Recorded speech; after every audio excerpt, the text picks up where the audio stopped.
मेरे प्यारे बच्चे और मेरे प्यारे दर्शकों और जितने साईं भक्त हैं, साईं संदेश में आप सभी का बहुत बहुत स्वागत है। जितने भी भक्त हैं, सबसे प्रार्थना है कि साईं संदेश चैनल को लाइक, शेयर और सब्सक्राइब जरूर कर लीजिए ताकि आने वाली वीडियो की नोटिफिकेशन आप तक जल्द से जल्द पहुंच सके। इसी के साथ आप प्रेम से बोलिए ओम साईं राम, ओम साईं राम, ओम साईं राम। राधे राधे।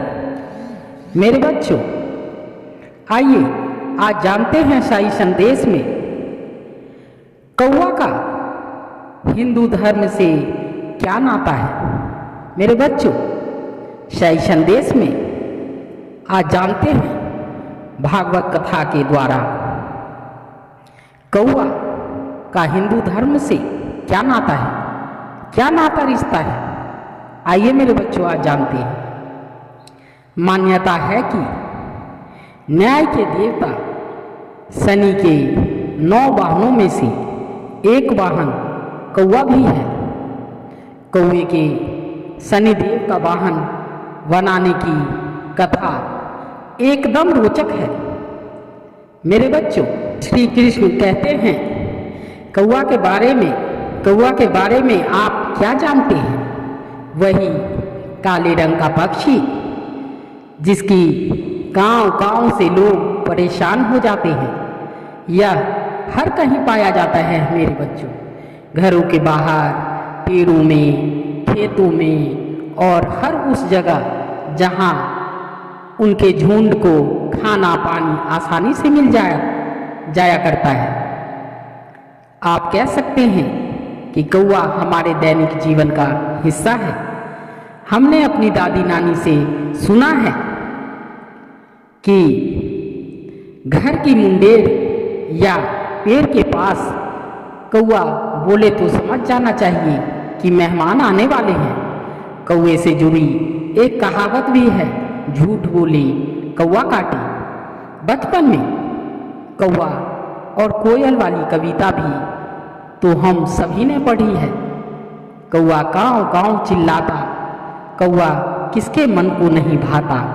मेरे बच्चों, आइए आप जानते हैं ज़्यादा समय ना लेते हुए, लेकिन पेड़ों और किताबों में छाए रहने वाले इस पक्षी का सनातन परंपराओं से गहरा रिश्ता है।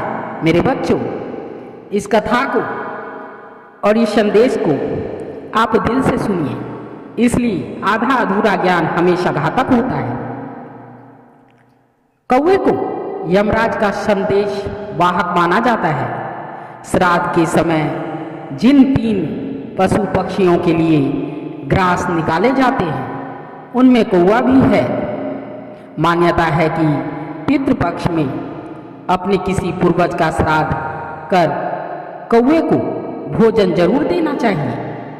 कौवे ने श्राद्ध का खाना खा लिया तो यह सूक्ष्म रूप में हमारे पूर्वज तक पहुंच जाता है। मेरे बच्चों, इस बारे में भी कई तरह की कथाएं प्रचलित है। कुछ लोगों का मानना है कि पितृपक्ष में कौवे को भोजन कराने से हमारे पूर्वज प्रसन्न हो जाते हैं। कौवा ये भोजन ग्रहण करने के बाद पितरों के पास समाचार पहुंचाता है कि पृथ्वी पर उनकी संतानें किस हाल में हैं। मेरे बच्चों, कई और मान्यता भी है। हमारे पूर्वज कौवा के रूप में आकर श्राद्ध का भोजन ग्रहण करते हैं। मृत्यु के बाद किसी भी व्यक्ति की आत्मा सबसे पहले कौवे के रूप में जन्म लेती है। गरुड़ पुराण में कौवे को देवपुत्र माना गया है। एक कथा के अनुसार त्रेता युग में एक कौवा ने भगवान राम की पत्नी सीता के पैर में चोट मार दी। मेरे बच्चों, इस कथा को आप ध्यान पूर्वक सुनिए। इससे माता सीता के पैरों में घाव हो गया। भगवान राम बुरी तरह क्रोधित हो उठे। भगवान राम कि एक तीर ने कौवे की आंखें फोड़ दी। दर्द से कहराते कौवे को देख श्री राम द्रवित हो उठे। उन्होंने कौवे को वरदान दिया कि तुम्हें भोजन कराने से पितृ प्रसन्न हो जाएंगे। इसके बाद कौवे को सम्मान की दृष्टि से देखा जाने लगा। यह कौवा कोई और नहीं, इंद्रदेव का बेटा जयंत था। भगवान राम ने जो बाण चलाया है वह भी तिनके का ही था। मेरे बच्चों, कौवे का जिक्र रामचरित्र मानस में भी मिलता है। महाकवि तुलसीदास ने काक भुसुंडी को राम भक्त बताया है। माना जाता है कि लोमश ऋषि के श्राप से काक भुसुंडी ही कौवा बन गए थे। ऋषि लोमश ने काक भुसुंडी को राम की भक्ति और इच्छा मृत्यु का वरदान दिया। काक भुसुंडी के बारे में एक और कथा प्रचलित है। माना जाता है कि सबसे पहले भगवान शंकर ने माता पार्वती को राम कथा सुनाई थी। इस कथा को वह मौजूद एक कौवा ने भी सुन लिया। कौवे का पूर्व जन्म हुआ और वह काक भुसुंडी बन गया। काक भुसुंडी ने ही वाल्मीकि से पहले गिद्धराज गरुड़ को राम कथा सुनाई थी। भगवान राम को काक भुसुंडी ने अमृता का वरदान दिया था। वह कलयुग के अंत तक जीवित रहेगा। मान्यता है कि न्याय के देवता शनि के 9 वाहनों में से एक वाहन कौवा भी है। मेरे बच्चों, कौवे के शनि देव का वाहन बनाने की कथा रोचक है।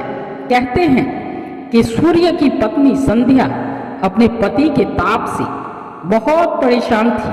संध्या ने इससे बचने के लिए अपनी छाया बनाई और उसे सूर्य देव के पास छोड़कर चली गई। जाते समय छाया को हिदायत दी कि वो सूर्य देव से दूर रहे। संध्या जब तप पूरा कर वन से लौटी तो छाया के पुत्र शनि का जन्म हो चुका था। संध्या ने छाया और शनि देव दोनों को सूर्य लोक से निकाल दिया। छाया और उनका पुत्र शनि वन में रहने चले गए। वन में एक कौवा भी रहता था। एक दिन सूर्य देव ने वन में आग लगाकर छाया और शनि को मारने का प्रयास किया, लेकिन संयोग से दोनों बच गए। शनि को जंगल की आग से बाहर निकालने में कौवे ने बड़ी सहायता की थी। इसके बाद से कौवा शनिदेव का प्रिय वाहन बन गया। शनिदेव के प्रकोप से मुक्ति और उन्हें प्रसन्न करने के लिए भक्त कौवे को खाना खिलाते हैं। कौवे को सगुन और अपशगुन से भी जोड़ा जाता है। हमारे बच्चों, कुछ लोग इसे अंधविश्वास भी मानते हैं। मादा कौवे के अंडे की संख्या के आधार पर बारिश या सूखे का अंदाजा लगाया जा सकता है। कौवा सामने से आकर भोजन करे और पैर से सिर खुजलाए तो उसे देखने वाले का काम पूरा हो जाता है। किसी ने चोंच में सूखा तिनका लेकर उड़ रहे कौवे को देख लिया तो ऐसे व्यक्ति को धन लाभ होता है। धूल में उछल कूद करता हुआ कौवा दिखे तो उस क्षेत्र में अच्छी बारिश होती है।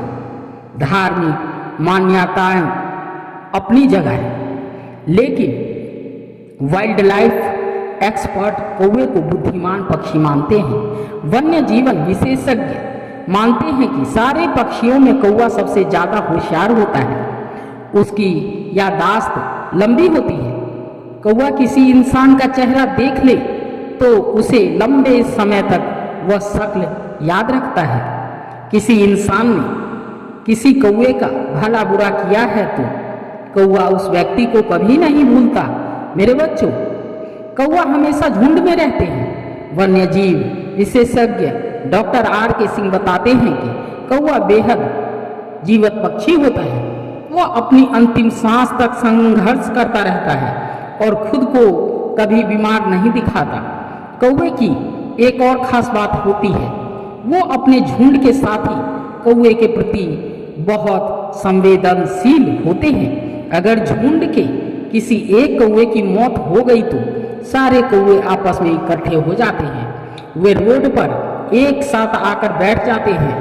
कौवे अपने दुश्मनों का पीछा भी करते हैं।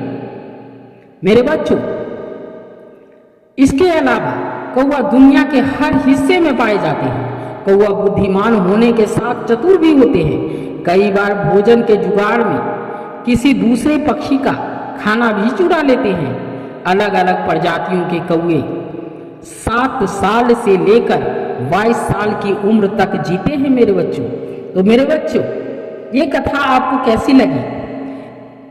अगर आपको ये कथा अच्छी लगी हो तो कमेंट जरूर करिएगा और सब्सक्राइब कर लीजिएगा ताकि आने वाली वीडियो की नोटिफिकेशन आप तक जल्द से जल्द पहुंच सके। इसी के साथ आप प्रेम से बोलिए ओम साई राम, ओम साई राम, ओम साई राम। राधे राधे। धन्यवाद मेरे बच्चों।